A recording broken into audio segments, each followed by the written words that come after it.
Dolazi početak nove sezone, ekipa je prošla pripreme i za par dana kreće prvo ABA liga pa Euroliga. Da li ste spremni i kako ste zadovoljni pripremnim periodom?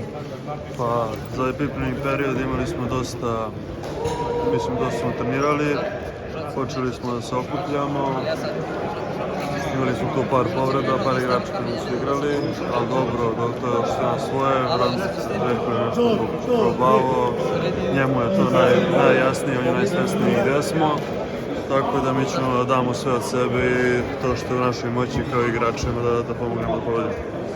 Kakvi su ciljevi za novu sezonu? Ciljevi su da osvojimo sve što nam predsledi i trudit ćemo se i da ćemo sve od sebe. Koliko znači za ekipu što je okosnica ostala na okupu?